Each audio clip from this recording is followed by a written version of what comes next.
अस्सलाम वालेकुम। I don't think Shahrukh will like me being called king Khan, लेकिन फैन सुना यहाँ बहुत अच्छी चल रही है।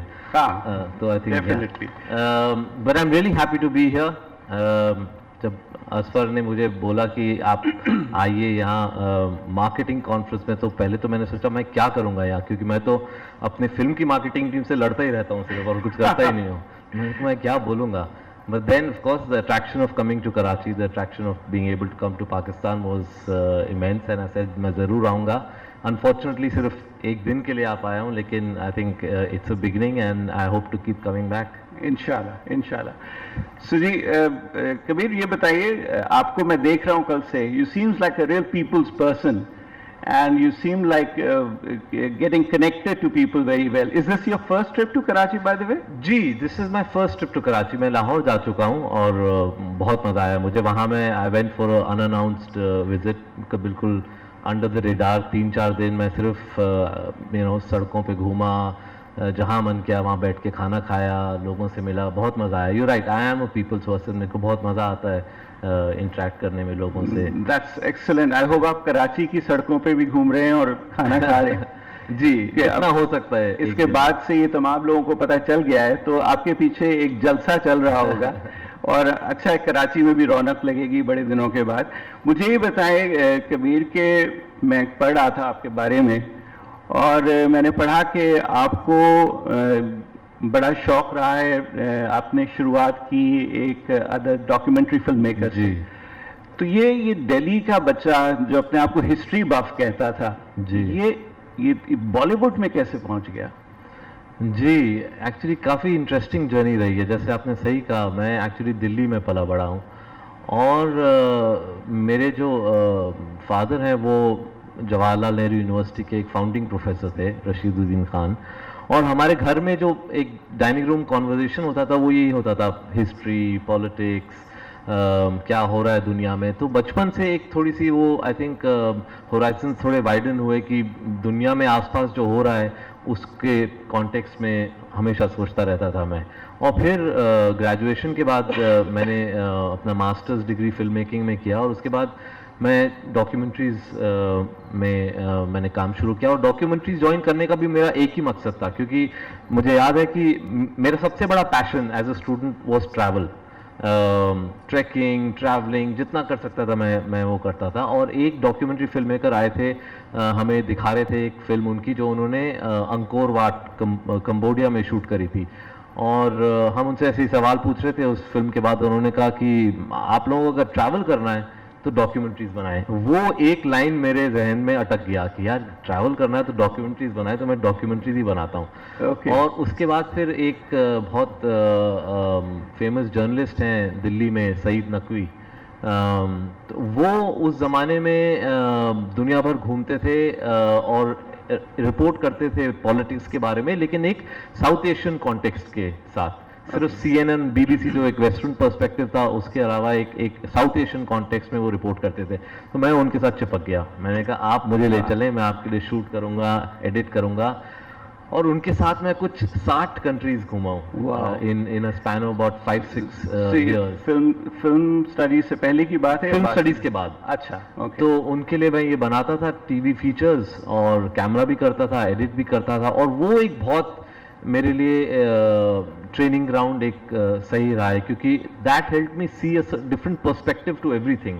कि एक होती है कहानी जो मीडिया से आप सुनते हैं, स्पेशली BBC और CNN वगैरह से एक आपको एक पर्सपेक्टिव मिलता है, वो एक वेस्टर्न पर्सपेक्टिव होता है। लेकिन जब ट्रैवल करना शुरू किया तो महसूस हुआ कि एक हमेशा एक गैप होता है in the story that's been told to us and the story that really exist on the ground.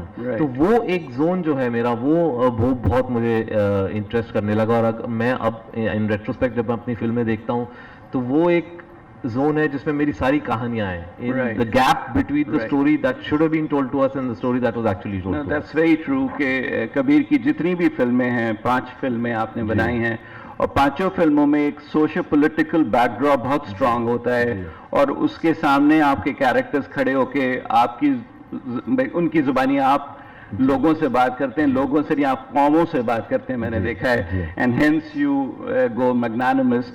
मुझे ये बताइए कि ये सब तो अपनी जगह ठीक है, डॉक्यूमेंट्री बनाई और घूमने का शौक था। एक्चुअली हमें जब घूमने का शौक होता है तो हम एड फिल्म्स बनाने लग जाते हैं हमारे लिए जरा फर्क है।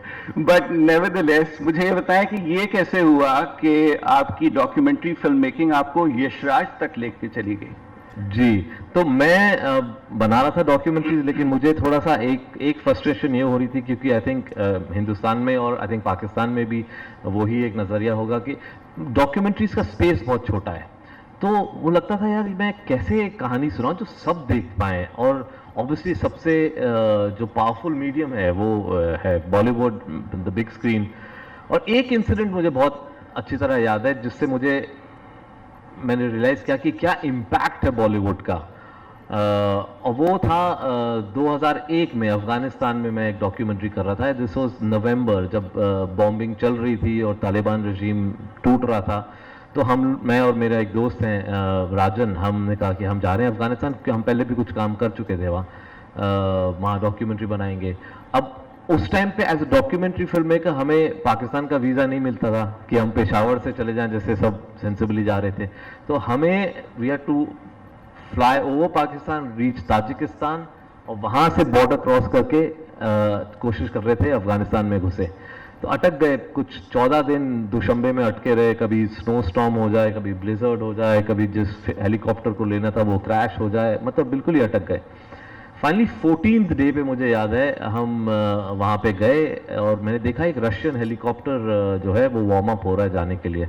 तो हमने कहा यार कुछ भी हो इस हेलीकॉप्टर में घुसना है। अब मैंने कहा कैसे करें, तो हमने एक अपना जो इंडियन तरीका है चीज़ें करने का वो किया। हम रशियन हेलीकॉप्टर पायलट को थोड़ा साइड में ले गए और हमने थोड़े से डॉलर्स उनको दिए। थोड़े से नहीं, एक्चुअली बहुत ज़्यादा ले गए, $2000 दिए हमने उन्हें। अच्छा।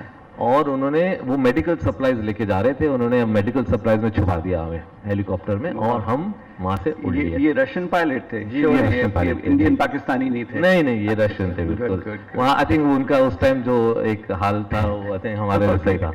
तो हम गए, 40 मिनट का फ्लाइट थी through the Hindu Kush mountains, और काबुल के बाहर कहीं, खुदा जाने किधर बाहर, लेकिन कहीं काबुल से पहले चॉपर नीचे लाए और बिल्कुल just 20 feet short of the ground, और कहते हैं अब कूद जाओ। मैंने कहा कूद जाओ मतलब क्या है, नीचे करो इसे, कहाँ कूदे? और you can only see mountains around, कहाँ है काबुल कुछ समझ में नहीं आ रहा, बस पहाड़ पहाड़ बर्फ और कुछ नहीं। कह रहा नीचे कूद जाओ। मैंने कहा नीचे तो करो, कैसे कूदेंगे? इसे नहीं, some technical problem about if the chopper goes down, फिर उसका एक मिनिमम टाइम होता है for it to again start flying, कुछ ऐसा था। उसने कहा मैं नीचे नहीं जा सकता, वैसे भी आप इलीगल हो, और you know I will go off the redoubt jump. So we had to jump, and this is the scene exactly the way it came in my first film Kabul Express, where John and Arshad jump off a chopper. So we jumped off that chopper and 20 feet wow. with camera everything, and the chopper took off. अब हम खड़े हुए हैं पहाड़ों में बीच में, कुछ समझ में नहीं आ रहा किधर काबुल है, और एक इंसान दिखाई देता है दूर से आ रहा है, और वो जैसे जैसे पास आया समझ में आया कि वो कुछ 6 फीट 4 इंच का था बाय अबाउट 4 फीट, और उसके हाथ में कलाशनिकोव था विच ही वाज कॉकिंग। अब उसने ऑब्वियसली देखा कि 2 आदमी चॉपर से कूदे, चॉपर निकल गया, इनके हाथ में कुछ बैग है, उसने सोचा ये स्पेशल फोर्सेस हैं, कौन है? हमारे पास आया, अब कुछ बोल रहा था वो दरी में, which is dialect of Farsi, Dari में कुछ बोल रहा था, और हमें obviously we were not being able to understand that, and I thought कि this is it, but this is the way my end is written. अब मैं ऑल काइंड्स ऑफ थॉट्स के, अच्छा यहाँ मरेंगे तो फिर बॉडी कैसे मिलेगी, और ये तो बहुत दूर होगा, all these kind of thoughts coming. And the only thing that I kept saying as this man came menacingly towards us, you know, cocking his Kalashnikov, I said, Hindustan, Hindustan, because I knew at that point in time there was some warmth between the Northern Alliance and Indians. I said, Hindustan, Hindustan. And suddenly he stopped when he understood what I'm saying. And he smiled and he started singing a song, Mere Sapno Ki Rani Kab Aaogi To. That's fantastic. That day I realized Bollywood is very powerful. It saved my life, and I decided यार कहानी अगर सुनानी है तो बॉलीवुड में सुनाओ.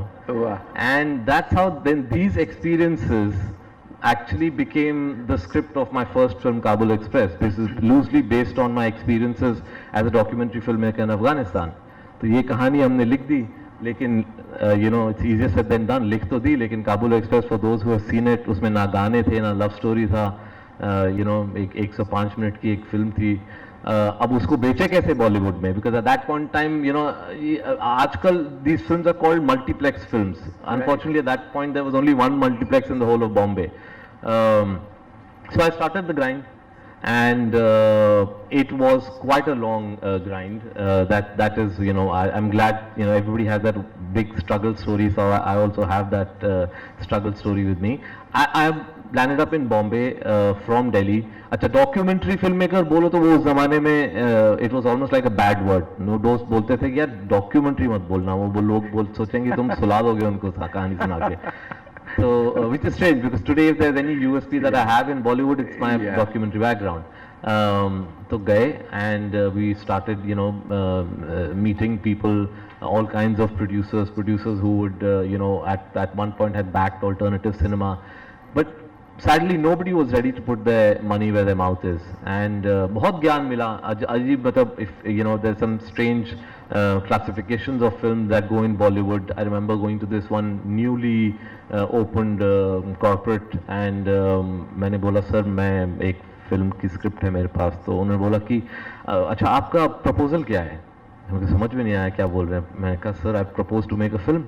कहता नहीं आपको समझ में नहीं आया, प्रपोजल का मतलब कि आपका बजट क्या है, 14 डिस्ट्रीब्यूशन टेरिटरीज है, उनका रिकवरी मॉडल क्या है, और you know all kinds of things that a first time film maker can just never know.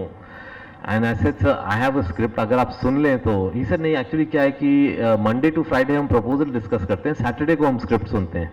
तो मैंने कहा मैं सैटरडे को आ जाता हूँ, तो मैं सैटरडे गया स्क्रिप्ट सुनाने के लिए। सैटरडे पहुंचे, उनको स्क्रिप्ट सुनाई और उनको अच्छी भी लगी।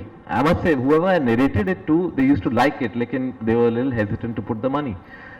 तो उन्होंने सुना और बोला कहानी तो यार तुम्हारी अच्छी है, लेकिन दो किस्म की फिल्में होती हैं, एक होती है प्री फ्राइडे फिल्म, एक होती है post Friday film. Completely blank from my side. So इसे देखो, प्री फ्राइडे फिल्म जो होती है वो होती है जो रिलीज से पहले हम बेच देते हैं, टेबल प्रॉफिट्स बन जाते हैं हमारे, फिर वो जो रिलीज होती है फिर जो आगे जो करती है वो प्रॉफिट मिले ना मिले बट वी आर सेफ। और एक होती है पोस्ट फ्राइडे फिल्म जो रिलीज होती है और फिर word of mouth on its own steam it has to generate business. और आई सेड तुम्हारी फिल्म पोस्ट फ्राइडे फिल्म है, तो ऐसे सर पोस्ट फ्राइडे फिल्म बना लेते हैं। इसे नहीं यार, हमारी कंपनी का चार्टर तो सिर्फ प्री फ्राइडे फिल्म बनाने का है। तो it went on like this and एक ही स्टूडियो था जिसके पास मैं नहीं गया, होता है यशराज स्टूडियो, क्योंकि कन्वेंशनल विजडम सेट कि यार यशराज स्टूडियो तो लव स्टोरी बनाता है, chiffon love stories, you know ये they won't do this edgy film set in Afghanistan during the war about 2 documentary film makers. लेकिन unknown to me, one common friend had taken my script and given it to Aditya Chopra. And one day out of the blue, I get a call from the only studio I never approached, which is Yashraj Films. And this lady says that I'm talking from Yashraj Films and Aditya Chopra wants to meet you. Ab Aditya Chopra, for those who know the Indian film industry, for a long time everybody thought he's a mythical character, कि ये है ही नहीं, कि वो दिखते ही नहीं है, मिलते ही नहीं किसी से। जो किया होता था कि यश चोपड़ा ना आदित्य चोपड़ा एक कॉन्सेप्ट क्रिएट किया लोगों को डराने के लिए। तो मैंने कहा Aditya Chopra wants to meet me. And in those days my wife we used to be in MTV VJ, और वहाँ एक शो होता था MTV बकरा, जिसमें basically they make a fool out of people. I said ये बकरा है बिकॉज एवरीबडी न्यू कि ये हर friends were all MTV VJs and specially this friend of ours called Cyrus Broacha. I think ये बकरा बनाने वाला है। So I started pretending like yeah sure and I am the king of England. लेकिन 2 minute के बाद मुझे समझ में आया कि ये सीरियस कॉल है, ये सही में यशराज से लग रहा है। तो मैंने कहा अच्छा ठीक है, आप बताएं कब आना है मुझे। उन्होंने टाइम बताया मुझे। Next day I went to Yashraj. As I was approaching the gate, I was still expecting Cyrus Brocha and the MTV team to jump out and scream Bakra, but they were not there. The gate opened, I went in, and the door opened. I met this mythical character called Aditya Chopra standing in front of me, cleaning his glasses, and he said, मैंने तुम्हारी script पढ़ी है, मुझे बहुत अच्छी लगी है, इसको हम कब बना